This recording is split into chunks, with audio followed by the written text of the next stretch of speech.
जैसे होली है ना, तो लोग होली में कहते हैं कि साल भर तो नहीं पीते लेकिन होली में पी ऐसे।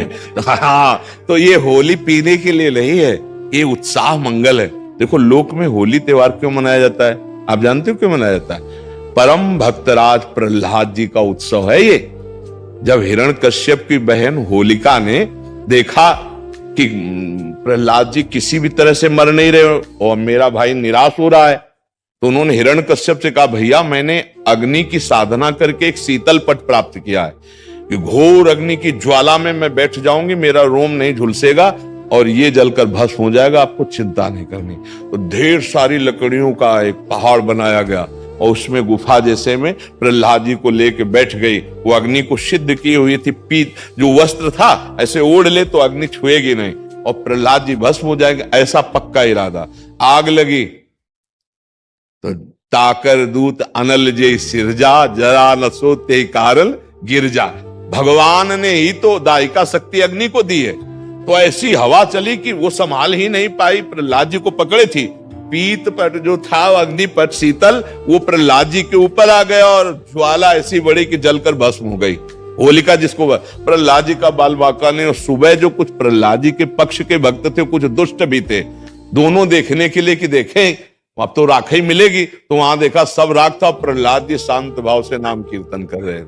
तो सबने परिक्रमा की, आज भी की जाती है, होली की पूजा की और तिलक लगाया और वहीं कीर्तन किया। ये कीर्तन का उत्सव, आनंद उत्सव मनाया जाता है भक्त प्रहलाद। तो अब दुष्ट आनंद कैसे मनाएंगे? शराब पी के नाली में।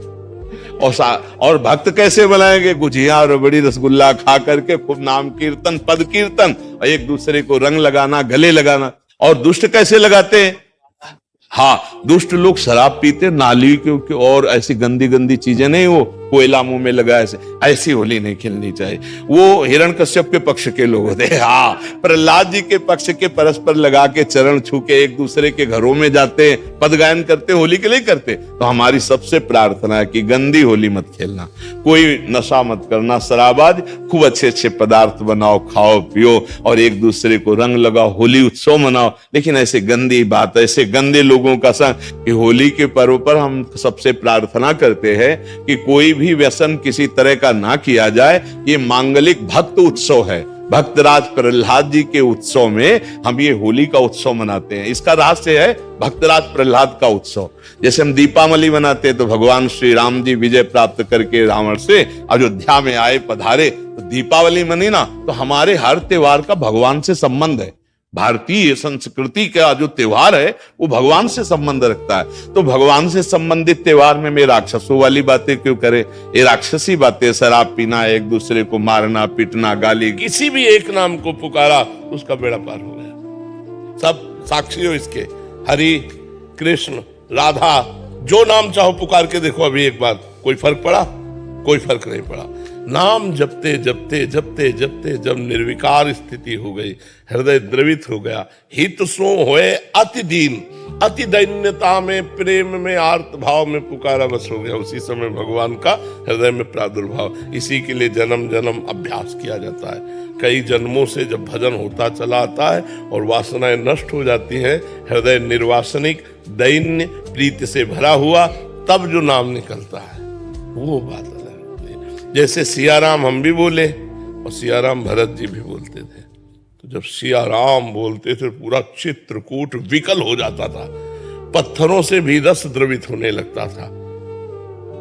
हम भी राधा बोलते हैं और हरिवंश महाप्रभु भी राधा बोलते थे, हम भी कृष्ण बोलते हैं, चैतन्य महाप्रभु भी कृष्ण बोलते थे। तो हमारा अभ्यास और स्वाद वो अभी जागतिक है, उनका अभ्यास और स्वाद दोनों भागवतिक है। तो जब हमारा चिंतन भागवतिक भगवदाकार वृत्ति हो जाएगी, आर्त भाव होगा और दैन्य होगा, तो कोई एक नाम उच्चारण करो, उनके सब अनंत नाम है, अनंत नामों में कोई भी एक नाम उच्चारण करो, उसी से भगवत प्राप्ति हो जाएगी। समझे? अगर दैन्य और प्रेम नहीं है, आप कोई भी नाम कहते तो उच्चारण करवाओ किसी भी पापी पुरुष से, तत्काल उसके अंतःकरण की पवित्रता स्थित हो जानी चाहिए, चंचलता शांत हो जानी। कोई भी एक नाम हमें बताओ और किसी भी पुरुष को उच्चारण करवाओ और उसी समय तत्काल उसको पवित्र हो जाना चाहिए, नहीं होगा। क्यों? क्योंकि बार बार जो हमारे अंदर दुर्वासना मम सदा परिकर्षयन्ति, जो दुर्वासना है, उसीलिए कहा गया है सातु दीर्घ काल निरंतर सत्कार सेवितो दृढ़ भूमि। पातंजलि योग में जब दीर्घ काल तक निरंतर आदर सहित नाम जप किया जाए तब वो दृढ़ भूमि हो जाता है। दृढ़ भूमि मतलब रोम रोम उसका पुलकित होकर अश्रु प्रवाह करते हुए फिर राम राम राम, फिर राधा राधा राधा, फिर और गहरा भाव, फिर एकदम तन्मय होकर जब पुकारा राधा, अब काम बन गया। हाँ, अब काम बन गया, पूरे हृदय में डूब करके। तो अभी हमारा चंचल मन है, इंद्रियों के द्वारा विषयानंद है। अब नाम जप कर रहे हैं, साथ में रील चल रही, भूत चिंतन, भविष्य चिंतन, वर्तमान में भोगों की भोगने की इच्छा। देखिए, नाम चल रहा है और साइड में रील चल रही मन की, भूत का चिंतन, भविष्य का चिंतन, वर्तमान में भोगों की भोगने की इच्छा, इसको मिटाना होगा। ये जब रील मिट जाएगी और केवल नाम रह जाएगा तो एक नाम त्रैलोक हितारे, इतनी सामर्थ्य नाम में है। पर वो सामर्थ्य तभी आएगी जब बार बार जप करेंगे, बार बार अव्यावृत भजनात्, बार बार हम नाम को दोहराते रहें, जपते रहें, तो फिर हमारे हृदय की अज्ञान अविद्या वृत्ति जब नष्ट होगी तब जो नाम होगा वो फिर भगवान को आकर्षित करके प्रकाशित कर लेगा। डॉक्टर प्रहलाद सोनी जी, रामसमुंद, नाथद्वारा से। महाराज जी, आपके चरणों में कोटि कोटि प्रणाम। महाराज जी, शिक्षक के रूप में कार्य करते हुए शिक्षक, प्रशिक्षक, शिक्षा में शोध कार्य इत्यादि का दायित्व निर्वहन करता हूँ। 22 महीनों से प्रत्यक्ष राधा केली को जाकर एवं प्रत्यक्ष रूप से ऐप, यूट्यूब, फेसबुक माध्यम से गुरुदेव आपके वचनों को सुनता हूँ, धारण करने का पूर्णतः प्रयास कर रहा हूँ और साधना में गतिशील भी हुआ हूँ। महाराज जी, जहाँ इष्ट के साथ गुरु का अभेद प्रतिपादन किया है, वहाँ सेवक जी महाराज जी ने गुरु के साथ इष्ट की अभिन्नता प्रतिपादित की है। परिणाम स्वरूप जहां अन्य मार्गों में इष्ट में गुरु का अंतर्भाव हो गया है, वहां श्रीहित धर्म में इष्ट का अंतर्भाव गुरु में हुआ है। वैसे एक ही बात है, भक्ति, भक्त, भगवंत, गुरु, चतुर नाम बपु एक। भक्ति और भक्त और भगवान और गुरु, ये कहने को चार नाम है, ये एक ही तत्व है। इष्ट ही गुरु रूप में आता है। जो गुरु रूप में आता है, आप बताओ हित हरिवंश महाप्रभु कौन है? हित है ना, हित माने प्रेम, प्रेम ही इष्ट है। तो प्रेम के खिलौना दो खेलत है प्रेम खेल, प्रियालाल प्रेम के ही तो स्वरूप है, श्यामा श्याम प्रेम के ही स्वरूप है, वृंदावन प्रेम का ही स्वरूप है। संपूर्ण जितना वृंदावन नित्य विहार खगमृग पशु पंछी लता वृक्ष जब सब ये प्रेम में है। वही प्रेम अपना परिचय देने के लिए गुरु रूप में अवतार ले रहा है कि नहीं ले रहा है? अब उसी गुरु को जब सेवक जी देख रहे हैं कि मेरे गुरु ही हा हरि है, राधा है, वा वृंदावन है, सा सहचरी है, मेरे हरिवंश महाप्रभु ही वृंदावन है, वृंदावन में विराजमान सहचरियों के मध्य में श्यामा श्याम है। तो अंतर क्या रहा? केवल उसे भेद करके प्रवीणता पूर्वक वर्णन किया जाता है। समस्त संप्रदायों ने इष्ट को गुरु रूप में देखा है। तो आप यहां बताओ, क्या इष्ट नहीं आया गुरु रूप में? आप विचार करो। अब हम इधर से देखते हैं, वर्णन करना शुरू करते हैं कि मेरे गुरुदेव ही आचार्य हरिवंश महाप्रभु है, आचार्य ही प्रिया प्रीतम है, कोई अंतर नहीं। तो कोई अंतर लगा क्या? क्या अंतर? हमको इसको बता दो केवल कि ये अंतर हुआ। अंतर क्या हुआ? जो महान पुरुष अपने गुरुदेव में प्रिया प्रीतम को देख रहे हैं, सिया राम को देख रहे हैं, माना कि साक्षात सिया राम बैठे, तो हम क्या देख रहे हैं? हम भी तो वही देख रहे हैं। तो इधर से देखो या इधर से देखो, बात तो एक ही है ना। केवल श्रेष्ठता प्रतिपादन के लिए इस शब्द को कहा गया। नहीं, मुझे अंतर बताओ। मैं आपको देख रहा हूं कि मेरे प्रिया प्रीतम इस रूप में आए हैं और ये देख रहे हैं कि यही साक्षात प्रिया प्रीतम है। तो अंतर क्या है? एक ही परमात्मा विविध आचार्य गुरु रूपों में अपनी महिमा को बताने के लिए प्रकाशित हुआ है। एक ही परमात्मा। देखो सेवक जी महाराज सिद्धांत वर्णन, आत्मा हरिवंश प्रगट परमानंद श्री हरिवंश प्रमाण मनम। शुद्ध ज्ञान की बात। हरिवंश चंद्र जो कौन है? हमारी आत्मा है। श्री हरिवंश विदित विधि वेदम, श्री हरिवंश जो तत्व भेदम, श्री हरिवंश प्रकाशित जोगम, बिना सिद्धांत के कोई भी बात किसी की भी नहीं मानी जाती। सेवक जी ने कहा हरिवंश क्या है? बोले श्री हरिवंश विदित विधि वेदम। वेद जिसको बता रहे, क्या वेद बता रहे? रसो वैशाह रसम ह्रम लब्ध्वानंदी भवतु। वो परमात्मा कैसा है? बोले रस स्वरूप है। तो रसमय हरिवंश परम परमाक्षर वेद प्रमाणित। बोले श्री हरिवंश जो तत्व अभेदम। अभेद तत्व कौन है? ब्रह्म। सर्वम खलमिदम ब्रह्म। तो हरिवंश कौन है? ब्रह्म। देखो, खींच तान करके और अपना कुछ अलग स्थापित करना, वो मेरे स्वभाव में नहीं। जो है वो है, वही सियाराम है, वही राधे श्याम है, वही शिव पार्वती है, वही सब रूपों में है। अलग अलग स्वाद है। यमुना जी एक बेर ही, आपने जुगल घाट में नहाया, बोले हम धन्य हो गए। तो एक ने केसी घाट में नहाया, बोले हम धन्य हो गए। और एक ने विश्राम घाट मथुरा में नहाया, बोले हम धन्य हो गए। लेकिन नहाया सबने तो यमुना जी भाई।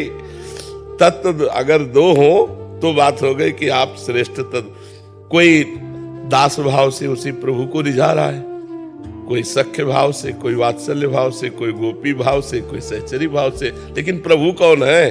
वही तो है ना। तो श्रेष्ठ क्या हुआ? स्वाद केवल। स्वाद श्रेष्ठ। जो श्रेष्ठता का वर्णन है वो स्वाद वैचित्र से है, तत्व वैचित्र से नहीं। तत्व तो जो एक आचार्य में है वही एक दुष्ट पापी में भी है। हरिवंश महाप्रभु कहते हैं ये क्रूरा अपि पापिनो न च सताम संभाष्य दृश्यास्ते सर्वान् वस्तुतया निरीक्ष परम स्वाराध्य बुद्धिर्मम। जो क्रूर है, पापी है, दुष्ट है, जो संभाषण करने योग्य नहीं है, उनमें भी मेरा श्री राधा वल्लभ लाल विराजमान है। ये मेरी दृढ़ मति है। स्वरूप कैसा होता है, उसको धारण कैसे कर? कौन सा स्वरूप? इष्ट का गुरु में, इष्ट में गुरु का। जब तक अपने गुरुदेव के चरणों में ऐसी आसक्ति ना हो जाए कि आपको अपना विस्मरण हो जाए, तब तक तो ऐसा नहीं अनुभव होता। जब अपना विसरी देह तपहि मनु लागा। जब देह की सुधि, पांचों भूले देह सुधि, प्रथम भाव तन अप बदल करे बपूजू अलंकृत, व्यासवन प्रसाद देह मानसी गढ़े चित। जब चतुरासी जी के गायन में और निज मंत्र के जप में इतनी तन्मयता हो जाए कि शरीर शुद्ध छूट गई, तो वही गुरु पूरा वैभव प्रकाशित हो जाएगा वृंदावन का। थे थे बचन मिथुन मुख निसरत, सुनि सुनि देह दशा किन भूलो। ये प्रियालाल के रस लीला का गायन करते करते ऐसी तन्मयता हो जाए, कभी 1 मिनट शरीर को भूल जाओ। 1 मिनट नींद के अलावा। नींद में तो सब कोई देहातीत रहता है लेकिन जागृत अवस्था में देहातीत अवस्था 1 मिनट, तब बात बने।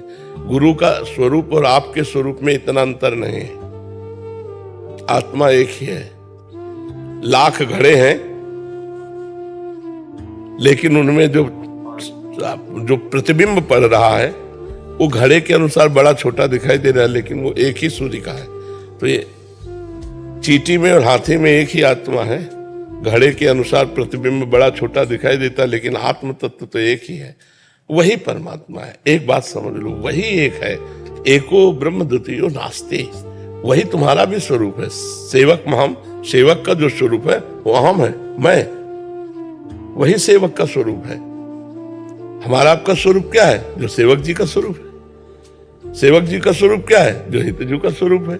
और हितजू का स्वरूप क्या है? प्रिया प्रीतम वृंदावन सहचरी सब खेलुली का है। जब बहुत सुलझे हुए दिमाग से देखो तो अब सबसे बड़ी समस्या है देह भान। इसको मिटाना होगा, देहाभिमान को मिटाना होगा। तो गुरुदेव की सेवा, गुरुदेव के द्वारा बताई हुई उपासना, निरंतर नाम जप, इससे सब ठीक हो जाएगा। गुरु उपासना में रत रहे और चिंता छोड़ दे और चिंतन करना लगे। कब मुझे स्थिति प्राप्त होगी? कभी ना प्राप्त हो। मुझे वर्तमान देखना है कि प्रिया प्रीतम के चिंतन में जा रहा है कि नहीं। जो हितजू ने आदेश किया है श्याम श्यामापद कमल संगी सिर नायो, तो रसिकों की चरण रज रसिकों का संग और उनकी बताई हुई उपासना का रंग अपने आप रसिक बना देगा। और रसिक बन गया तो प्रियालाल भी रसिक है। प्रियालाल भी रसिक है। प्रियाजू जैसी हरिवंश रसिक रस जुवती, प्रियाजू भी रसिक है। और अधर अरुण तेरे कैसे दुराऊं, इस पद के आखिरी में जैसे हरिवंश रसिक नौ रंग पिया, लालजू भी रसिक है।